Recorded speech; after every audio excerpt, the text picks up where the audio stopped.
سوچیں ذرا، یہ صرف ایک بادشاہ کے الفاظ نہیں تھے، یہ دعویٰ تھا ایک ایسے شخص کا جو خود کو خدا سمجھ بیٹھا تھا، اور یہیں سے تکبر اور خدائی طاقت کے درمیان ایک لازوال کشمکش کا آغاز ہوا۔ آج ہم ایک ایسی داستان میں اتریں گے جو صدیوں سے انسانیت کو جھنجھوڑ رہی ہے۔ یہ کہانی ہے ایک طاقتور فرعون کی جس نے خدائی کا دعویٰ کیا، اور اس نبی کی جس نے اسے چیلنج کیا۔ یہ قصہ ہے حضرت موسیٰ علیہ السلام کا اور فرعون کے تکبر اور اس کے عبرتناک انجام کا۔ ہماری کہانی ہمیں قدیم مصر میں لے جاتی ہے، جو اس وقت دنیا کی سب سے بڑی سپر پاور تھی۔ یہاں فرعون کی حکومت تھی، ایک ایسا بادشاہ جس کا ہر لفظ قانون تھا، بلکہ یوں کہیں کہ عقیدہ مانا جاتا تھا۔ اس نے بنی اسرائیل کی قوم کو غلام بنا رکھا تھا، ان پر اتنا ظلم کیا جاتا تھا کہ وہ کبھی سر اٹھانے کا سوچ بھی نہ سکیں۔ لیکن پھر ایک رات فرعون کی پرسکون نیند ایک خوفناک خواب نے اڑا دی۔ اس نے دیکھا کہ بیت المقدس کی طرف سے ایک آگ بھڑکتی ہے جو پورے مصر کو جلا کر راکھ کر رہی ہے، مگر حیران انگیز طور پر بنی اسرائیل کے گھروں کو چھو بھی نہیں رہی۔ زندگی میں پہلی بار فرعون نے خود کو بے بس محسوس کیا۔ اس نے فوراً اپنے تمام نجومیوں اور کاہنوں کو جمع کیا۔ خواب سن کر انہوں نے جو پیش گوئی کی وہ تاریخ کا دھارا بدلنے والی تھی، اور بس یہی وہ الفاظ تھے جنہوں نے فرعون کے غرور کو ایک گہرے خوف میں بدل دیا۔ کہتے ہیں نا، جب خوف دل میں گھر کر جائے تو عقل کام کرنا چھوڑ دیتی ہے اور ظلم جنم لیتا ہے۔ فرعون نے سوچا کہ وہ تقدیر کو بھی شکست دے سکتا ہے۔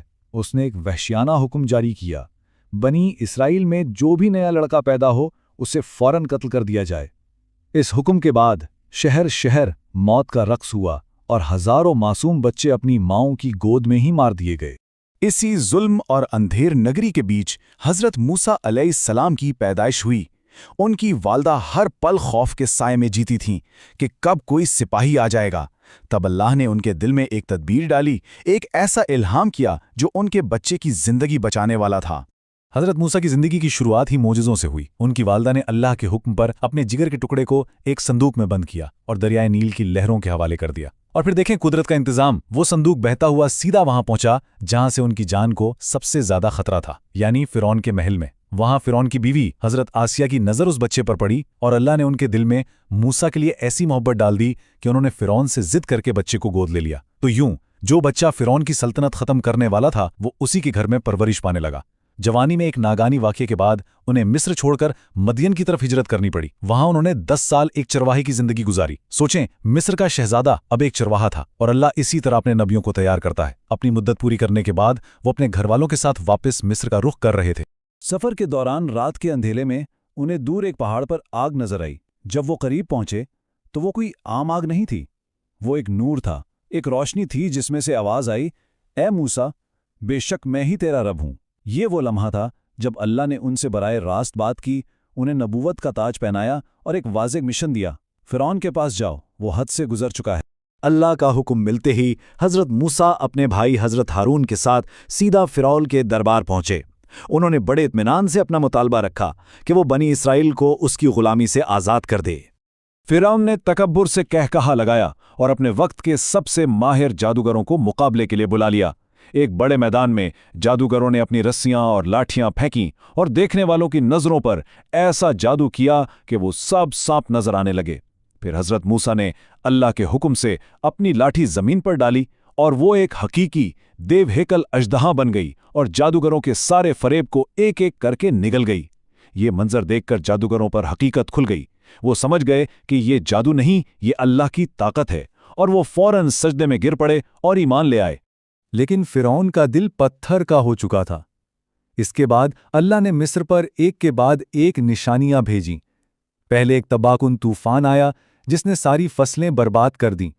پھر ٹڈیوں کے لشکروں نے حملہ کیا اور جو کچھ ہرا بھرا بچا تھا اسے بھی کھا گئے۔ اس کے بعد لوگوں کے جسموں پر جوؤں کی وبا پھیل گئی۔ پھر ہر طرف سے، گھروں سے، بستروں سے، کھانوں سے مینڈک نکلنے لگے، اور آخر میں ان کی زندگی کا ذریعہ دریائے نیل کا پانی گاڑھا بدبودار خون بن گیا جس کا ایک گھونٹ پینا ناممکن تھا۔ مگر فرعون نے ہر نشانی کو جادو کہہ کر جھٹلا دیا، اور جب اس کا انکار اپنی حد کو پہنچ گیا تو اللہ نے حضرت موسیٰ کو اپنا آخری حکم دیا کہ اب وقت آ گیا ہے، راتوں رات بنی اسرائیل کو لے کر مصر سے نکل جاؤ۔ جب صبح فرعون کو اس بات کا علم ہوا تو وہ غصے سے پاگل ہو گیا۔ اس نے اپنی پوری فوج، اپنے رتھ، اپنے تمام وسائل اکٹھے کیے اور ان کا پیچھا کرنے کے لیے نکل پڑا۔ اس کا غرور چیخ رہا تھا، یہ بھاگ کر کہاں جائیں گے؟ بنی اسرائیل بھاگتے بھاگتے سمندر کے کنارے پہنچ گئے۔ ایک طرف گہرا بے رحم سمندر تھا اور دوسری طرف موت بن کر آتی فرعون کی فوج کے اٹھتے ہوئے گرد و غبار نے انہیں خوف زدہ کر دیا۔ وہ گھبرا کر چلائے، ہم تو پکڑے گئے، اب کوئی راستہ نہیں بچا۔ اس گہری مایوسی کے لمحے میں حضرت موسیٰ نے ایمان اور یقین سے بھرا وہ تاریخی جملہ کہا جو آج بھی دلوں کو حوصلہ دیتا ہے، ہرگز نہیں، میرا رب میرے ساتھ ہے، وہ ضرور کوئی راستہ نکالے گا۔ پھر اللہ نے حکم دیا، اپنی لاٹھی سمندر پہ مارو۔ جیسے ہی لاٹھی پانی سے ٹکرائی، تاریخ کا سب سے بڑا معجزہ رونما ہوا۔ سمندر پھٹ گیا، پانی پہاڑوں کی طرح دونوں طرف کھڑا ہو گیا اور بیچ میں ایک بالکل خشک راستہ بن گیا۔ بنی اسرائیل اس راستے سے بے حفاظت گزرنے لگے۔ فرعون اور اس کی فوج نے جب یہ راستہ دیکھا تو تکبر نے ان کی عقل پر پردہ ڈال دیا۔ اس نے سوچا یہ بھی کوئی کمال ہے، اور اپنی پوری فوج سمیت اسی راستے میں گھس گیا۔ جیسے ہی بنی اسرائیل کا آخری فرد بھی سمندر کے پار محفوظ پہنچا، اللہ کے حکم سے وہ پانی کی دیواریں آپس میں مل گئیں۔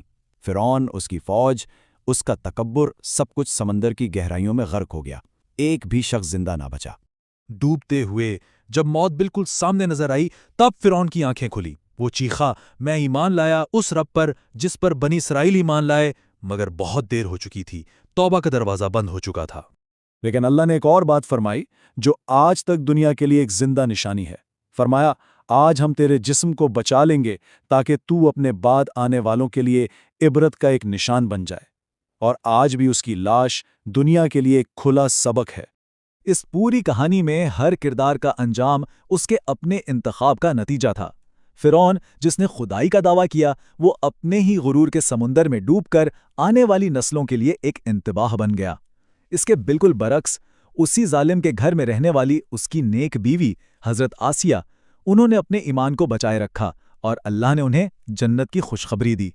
اور وہ جادوگر جنہوں نے ساری زندگی جھوٹ کا ساتھ دیا، مگر جب سچائی کا ایک لمحہ دیکھا تو فوراً اسے قبول کر لیا اور کامیاب ہو گئے۔ یہ کہانی ہمیں دکھاتی ہے کہ ظلم اور جبر کے گڑھ میں بھی ایمان زندہ رہ سکتا ہے۔ تو پھر یہ ہمیں انسانی طاقت کے اصل سرچشمے کے بارے میں کیا بتاتی ہے؟ کیا اصل طاقت فرعون کی فوج، اس کے خزانے اور اس کی حکومت تھی، یا اصل طاقت حضرت موسیٰ کا وہ یقین تھا جس نے بپھرے ہوئے سمندر کو بھی راستہ دینے پر مجبور کر دیا؟ یہ داستان ہمیں بار بار یاد دلاتی ہے کہ ظاہری طاقت ایک دن ختم ہو جاتی ہے، لیکن ایمان کی طاقت ہمیشہ قائم رہتی ہے۔